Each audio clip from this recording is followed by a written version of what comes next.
नमस्कार, this is Alok Raj and you are watching my YouTube channel English by Alok Raj. दोस्तों, इस वीडियो में हम लोग बात करेंगे, सीखेंगे use of get and make. Get जो मेन वर्ब है, मेक जो मेन वर्ब है, ये दोनों मेन वर्ब का इस्तेमाल हम लोग सेंटेंस में करना सीखेंगे। कब करते हैं गेट का इस्तेमाल? हालांकि गेट से रिलेटेड एक वीडियो मैं पहले ही बना चुका हूं, जो नए व्यूअर है उसे भी जरूर देख लेंगे दोस्तों, ठीक है। मैं उसका लिंक डिस्क्रिप्शन बॉक्स में दे दूंगा। अब चलिए देखते हैं कि गेट एंड मेक का इस्तेमाल हम लोग कब करते हैं। पहले जान ले दोस्तों, गेट एंड मेक को हम लोग जब इसे पॉजिटिव वर्ब के रूप में यूज करते हैं। अब सवाल आती है पॉजिटिव वर्ब होता क्या है, तो जान ले पॉजिटिव वर्ब वैसा वर्ब होता है दोस्तों कि जनरली इसका प्रयोग वैसे सेंटेंस में करते हैं जिसमें सब्जेक्ट खुद काम ना करके किसी और से करवाता है। आई रिपीट, वैसे सेंटेंस में गेट एंड मेक का वर्ब का इस्तेमाल होता है जहां पर सब्जेक्ट खुद काम नहीं कर रहा है बल्कि किसी और से करवा रहा है, तो वैसे सेंटेंस में गेट एंड मेक का वर्ब का इस्तेमाल किया जाता है। ठीक है, तो देखेंगे रूल है कि जब सब्जेक्ट किसी काम को, स्क्रीन पे देख रहे होंगे, जब सब्जेक्ट किसी काम को खुद ना करके किसी और से करवाता हो तब हम गेट या फिर मेक का प्रयोग करते हैं। कुछ एग्जाम्पल से हम लोग समझ लेते हैं कैसे कोई सब्जेक्ट अब किसी काम को खुद ना करके किसी और से करवाता है। देखेंगे दोस्तों, पहला एग्जांपल है राम ने पत्र लिखा। अब बताएंगे काम क्या हो रहा है, लिखने का। काम क्या हो रहा है, लिखने का। कौन कर रहा है, तो राम। कौन कर रहा है, राम। यानी राम सब्जेक्ट है और सब्जेक्ट ही इस काम को कर रहा है, सब्जेक्ट ही इस काम को कर रहा है। तो यहां पर ऐसे सेंटेंस में गेट या मेक का हम लोग इस्तेमाल नहीं करेंगे, राइट। दूसरी तरफ देखेंगे, राम ने पत्र लिखवाया। इस सेंटेंस को जरा गौर से देखेंगे दोस्तों, राम ने पत्र लिखवाया। अब क्या इस सेंटेंस में जरा देखेंगे, सब्जेक्ट है राम, सब्जेक्ट है राम। अब इसमें काम क्या हो रहा है, लिखने का, पत्र लिखने का काम हो रहा है। तो जरा इस सेंटेंस से क्या आपको लग रहा है कि राम ने ही पत्र लिखा है? जी नहीं, यहां बोला जा रहा है राम ने पत्र लिखवाया। इसका मतलब पत्र लिखने वाला कोई और है। राम ने उससे लिखवाया, लेकिन पत्र लिखा है कोई और, राम ने नहीं लिखा है, राइट। तो राम यहां पर सब्जेक्ट है, बट सब्जेक्ट ने काम नहीं करवाया बल्कि किसी और से करवाया काम को। तो ऐसे सेंटेंस में हम लोग गेट या फिर मेक का इस्तेमाल करते हैं, राइट। तो चलिए देखते हैं आगे भी कुछ एग्जाम्पल को।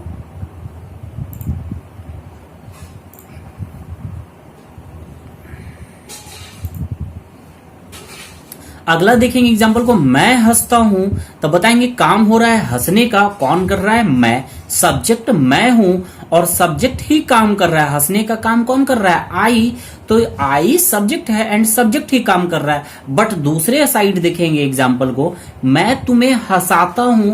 काम क्या हो रहा है, हंसने का। काम क्या हो रहा है, हंसने का।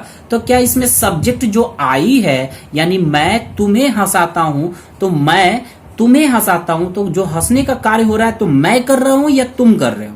मैं कर रहा हूं या तुम कर रहे हो? कर कौन रहा है, तुम, ठीक है। मैं तुम्हें हंसाता हूं यानी तुम हंस रहे हो, मैं केवल हंसा रहा हूं यानी काम मैं खुद ना करके बल्कि वो काम, हंसने का काम किससे करवा रहा हूं, तुमसे। तो यहां भी सेंटेंस में, यहां भी देख रहे हो दोस्तों, इस सेंटेंस में भी सब्जेक्ट काम नहीं कर रहा है। तो वैसे सेंटेंस में जिसमें सब्जेक्ट काम ना करके किसी और से करवा रहा हो, तो वैसे सेंटेंस में जनरली हम लोग गेट का या फिर मेक का इस्तेमाल करते हैं। आगे देखेंगे, रानी ने घर का सारा काम की। रानी ने घर का सारा काम की। अब देखेंगे सेंटेंस में काम क्या हो रहा है दोस्तों, काम करने का। घर का सारा काम करने की, है ना। काम क्या हो रहा है, करना। काम क्या हो रहा है, काम को करने की। घर के सारे काम को करने का काम हो रहा है। और कौन काम किया है, तो रानी खुद की है, यानी सब्जेक्ट रानी है और सब्जेक्ट ही काम को किया है। तो यहां पर सब्जेक्ट ही काम कर रहा है। बट दूसरी तरफ एग्जाम्पल को देखेंगे, रानी ने मुझसे घर का सारा काम करवाई। अब बताएंगे यहां पर भी सब्जेक्ट है रानी। क्या रानी ही काम कर रही है इसमें, या रानी ही काम की है या किसी और से करवा रही है? तो यहां पर ऐसे सेंटेंस देख रहे हैं, ये सेंटेंस में दोस्तों रानी ने मुझसे काम करवाई, यानी काम को कौन किया, तो मैं। कौन किया? मैं, यानी मुझसे घर का काम करवाई ना, घर का सारा काम मुझसे करवाई, यानी काम को कौन कर रहा है? तो मैं कर रहा हूं, रानी नहीं। रानी सब्जेक्ट है बट काम मुझसे करवाया गया। तो वैसे सेंटेंस में जिसमें सब्जेक्ट खुद नहीं काम करेगा वहां गेट या मेक का इस्तेमाल करेंगे। संजय ने तुम्हें पीटा, संजय खुद काम कर रहा है पीटने का, लेकिन दूसरे साइड देखेंगे संजय ने तुम्हें पिटवाया, तो ये सेंटेंस लग रहा है संजय ने खुद काम नहीं किया बल्कि पिटवाने का काम किसी और से किया। संजय ने तुम्हें पिटवाया, तो संजय खुद ना पीट कर बल्कि किसी और से तुम्हें पिटवाया, किसी और से पिटवाया, यानी सब्जेक्ट संजय है, वो खुद ना काम करके किसी और से करवा रहा है। तो ऐसे सेंटेंस में हम लोग गेट या मेक का इस्तेमाल करते हैं। अब चलिए बात आती है कि कहां पर गेट एंड कहां पर मेक, यानी जब गेट का इस्तेमाल करेंगे तो सेंटेंस का स्ट्रक्चर क्या होगा एंड जब मेक का इस्तेमाल करेंगे तो सेंटेंस का स्ट्रक्चर क्या होगा।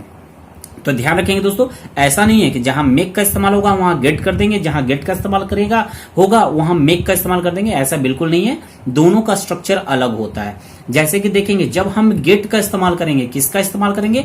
जब हम गेट GET गेट का इस्तेमाल करेंगे तो स्ट्रक्चर होगा, सब्जेक्ट आगे आ जाएंगे। सबसे पहले तो सब्जेक्ट होते हैं, लेकिन मैं यहां से बता रहा हूं गेट से। जब गेट लिखेंगे तो गेट के बाद क्या लिखना है? तो गेट के तुरंत बाद काम को लिखना है, जिस काम को किया जा रहा है। गेट के तुरंत बाद किसे लिखेंगे? गेट के तुरंत बाद काम को लिखेंगे जिस काम को किया जा रहा है, ठीक है। एंड काम के बाद रखेंगे जो मेन वर्ब है, मेन वर्ब को थर्ड फॉर्म में, मेन वर्ब का थर्ड फॉर्म इस्तेमाल करेंगे। जो भी काम हो रहा है पहले लिखेंगे गेट, गेट के बाद काम को, एंड काम के बाद मेन वर्ब को लिखेंगे। जो भी काम हो रहा है उस काम को रखेंगे, उस मेन वर्ब को रखेंगे थर्ड फॉर्म में, एंड थर्ड फॉर्म के बाद अगर सेंटेंस में मेंशन है तब, और थर्ड फॉर्म के बाद रखेंगे बाई करके लिखेंगे। क्या करेंगे? बाई करके डूअर, डूअर का नाम लिखेंगे। डूअर का मतलब दोस्तों जो काम को करने वाला है। डूअर का मतलब काम को करने वाला है। डूअर का मतलब होता है जो काम को कर रहा है उसे लिखेंगे बाई करके, ठीक है। तो गेट वाले स्ट्रक्चर इस ढंग से होंगे, गेट प्लस काम, काम के बाद MB third, and MB third के बाद बाई डूअर, जो काम को कर रहा है अगर वो उसका नाम मेंशन है सेंटेंस में तो बाई करके लिखेंगे। मेक वाले सेंटेंस देख लेते हैं। अगर मेक का प्रयोग किए हैं तो मेक के तुरंत बाद डूअर का नाम आना चाहिए। किसका आना चाहिए? डूअर। डूअर मीन्स जो काम को करने वाला है।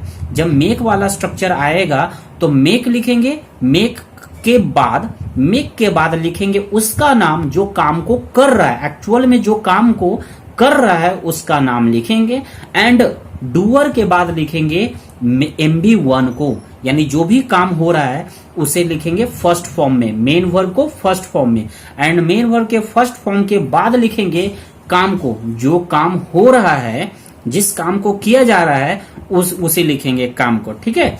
अब ये स्ट्रक्चर हुआ गेट एंड मेक का, ठीक है। तो चलिए अब इसे हम लोग बनाकर देखते हैं। राम ने पत्र लिखवाया। देखेंगे दोस्तों, राम ने पत्र लिखवाया, तो जरा देखेंगे राम क्या खुद काम कर रहा है? नहीं ना, किसी और से करवा रहा है। तो इसका मतलब है या गेट या मेक का इस्तेमाल करेंगे, राइट। तो ध्यान रखेंगे कि मेक के बाद किसे रखेंगे? डूअर को, जो काम को करने वाला है। तो बताएंगे राम ने पत्र लिखवाया, तो राम ने पत्र लिखवाया, राम क्या खुद काम कर रहा है इसमें? नहीं ना, किसी और से कर रहा है। तो बताइए जिससे करवा रहा है काम उसका नाम मेंशन है क्या? किससे पत्र लिखवाया, बट किससे लिखवाया उसका नाम मेंशन है? नहीं ना मेंशन है। तो मेक के बाद तो हमको लिखना पड़ेगा डूअर को। मेक के बाद क्या लिखना पड़ेगा? डूअर को, यानी जो काम को कर रहा है।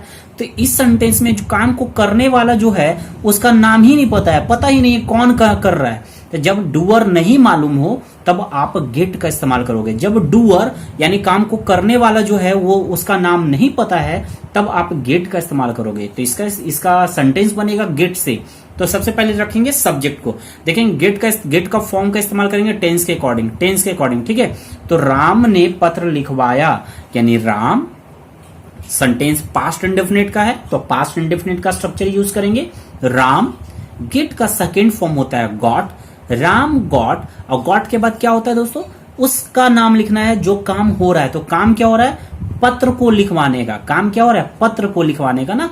तो लिखेंगे Ram got the letter, Ram got the letter, and letter काम के बाद क्या है? मेन वर्ब का थर्ड फॉर्म, तो काम क्या हो रहा है, लिखने का। काम क्या हो रहा है, लिखने का।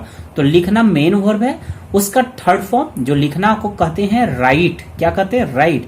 राइट का थर्ड फॉर्म क्या होता है, रिटेन। राइट का थर्ड फॉर्म होता है रिटेन, यानी थर्ड फॉर्म का इस्तेमाल करेंगे। राम ने पत्र लिखवाया, राम ने पत्र लिखवाया, तो बनाइए Ram got the letter written, Ram got the letter written. Next देखते हैं, मैं तुम्हें हंसाता हूं, मैं तुम्हें हंसाता हूं। बताएंगे दोस्तों इसका सेंटेंस कैसे बनेगा, तो देखेंगे मेक से बनाकर देखते हैं मेक से बनता है कि नहीं। मैं तुम्हें हंसाता हूं, इसमें काम कौन कर रहा है, जरा देखेंगे काम कौन कर रहा है।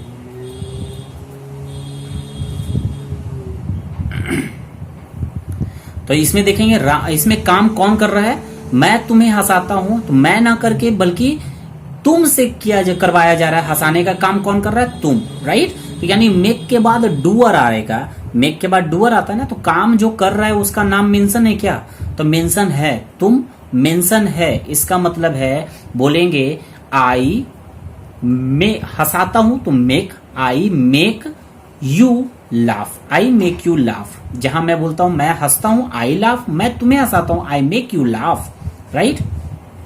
अगला देखेंगे, रानी ने मुझसे घर का सारा काम करवाई, रानी ने मुझसे घर का सारा काम करवाई। तो बताएंगे दोस्तों इस सेंटेंस में रानी खुद काम कर रही है, किसी और से करवा रही है, ऑफ कोर्स किसी और से, यानी मुझसे घर का सारा काम करवाई, यानी मुझसे करवा रही है ना, तो यानी रानी खुद नहीं कर रहा है। तो यहां भी हम गेट या फिर मेक का प्रयोग करके देखेंगे। ध्यान रखिएगा जब मेक का प्रयोग करेंगे तो मेक के बाद क्या आना चाहिए, जो काम को एक्चुअल में कर रहा है, तो एक्चुअल में कर रहा है उसका नाम मेंशन है क्या, तो है मेंशन, मुझसे करवा रही है, यानी मैं करने वाला हूं ना, तो मैं यानी मुझसे मेंशन है इसमें, तो यहां मेक से हम सेंटेंस को बना सकते हैं। तो बनाएंगे करवाई, पास्ट इंडेफिनिट टेंस का स्ट्रक्चर है, तो बोलेंगे रानी, मेक का सेकेंड फॉर्म होता है मेड, रानी मेड। अब मेड के बाद क्या लिखना है, डूअर, जो काम को कर रहा है, तो मेड के बाद डूअर कौन है, मुझसे, यानी मैं काम कर रहा हूं ना, तो उसमें मुझे के लिए हम क्या इस्तेमाल करेंगे, मी। आई नहीं करना, मी करना है, क्योंकि मेड वर्ब है, वर्ब के बाद जब लिखे जाते हैं प्रोनाउन तो ऑब्जेक्टिव केस में होते हैं। वो इसका सेशन मैं ऑलरेडी बना चुका हूं दोस्तों, उस वीडियो को जरूर देख लेंगे, ठीक है। तो यहां स्ट्रक्चर बनेंगे रानी मेड मी, रानी मेड मी, डूअर तो लिख दिए, डूअर के बाद लिखना है MB1 को, किसे लिखना है, MB1 यानी मेन वर्ब को फर्स्ट फॉर्म में। तो मेन वर्ब यानी काम क्या हो रहा है, करने का, घर का सारा काम करने का, तो करना का होता है डू, क्या होता है डू, तो होगा, तो इसका ट्रांसलेशन होगा Rani made me do all the household work, ठीक है। Rani made me do all the household work, Rani लगाए, उसके बाद मेक का सेकेंड फॉर्म मेड, एंड उसके बाद मी का प्रयोग किए हैं क्योंकि मेक के बाद डूअर को लिखना है जो काम को करने वाला है, तो काम को करने वाला तो मी है ना, यानी मैं करने वाला हूं, तो इसलिए मेड के बाद मी, एंड उसके बाद MB1 फर्स्ट फॉर्म में, MB1 का मेन वर्ब का फर्स्ट फॉर्म का इस्तेमाल किए हैं, do all the household work. तो ये ट्रांसलेशन होगा दोस्तों। अब अगला देखेंगे, संजय ने तुम्हें पिटाया, सॉरी संजय ने तुम्हें पिटवाया।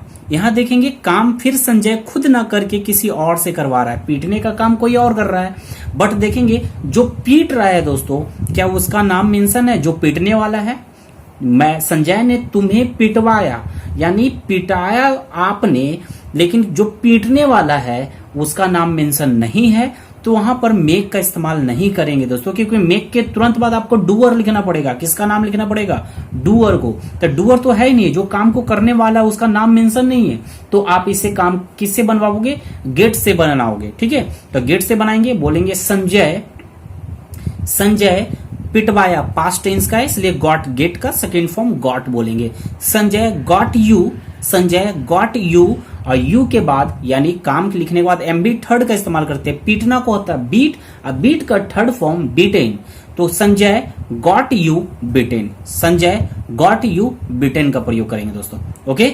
अब अगला देखेंगे, मैं तुमसे इस काम को करवाऊंगा, फ्यूचर संबंधित है, मैं तुमसे इस काम को करवाऊंगा। देखिए काम करना किस काम को है, तो इस काम को करना है, राइट। लेकिन मैं खुद ना करके, जो सब्जेक्ट मैं हूं, मैं खुद ना करके किससे, तुमसे इस काम को करवाऊंगा, तो ठीक है।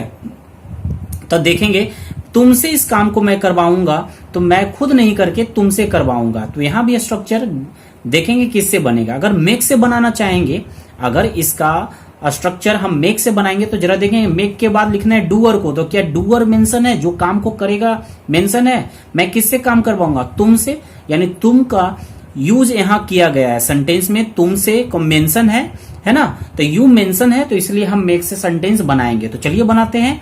बोलेंगे आई करवाऊंगा, फ्यूचर से है ना दोस्तों, तो आई के साथ विल का प्रयोग करेंगे। आई विल, और विल के बाद मेक फर्स्ट फॉर्म में, आई विल मेक, और मेक के बाद डूअर, जिससे मैं करवाऊंगा, तो किससे करवाने वाला हूं, यू से ना, तो I will make you, I will make you, and you के बाद रखेंगे MB1 मेन वर्ब का फर्स्ट फॉर्म को। तो फर्स्ट फॉर्म क्या होगा, काम को करना, यानी डू होता है, डू मीन्स करना, ठीक है ना। तो बोलेंगे I will make you do, और डू के बाद रखेंगे काम को, जिस काम को करना है, तो किस काम को करना है, दिस वर्क को, है ना, इस काम को, यानी दिस वर्क को। तो इसका ट्रांसलेशन हो जाएगा I will make you do this work, I will make you do this work. Okay दोस्तों, मुझे उम्मीद है कि अब से आपको गेट एंड मेक का यूज पॉजिटिव वर्ब के रूप में करना आ गया होगा। अगर वीडियो पसंद आई है तो एक लाइक जरूर कर देंगे दोस्तों, और इस वीडियो को ज्यादा से ज्यादा आप अपने दोस्तों के बीच शेयर कर दें, ठीक है। और मेरे चैनल को सब्सक्राइब करना बिल्कुल ना भूले दोस्तों। फिर मिलते हैं नेक्स्ट वीडियो में, फिर इंटरेस्टिंग टॉपिक के साथ। तब तक के लिए धन्यवाद।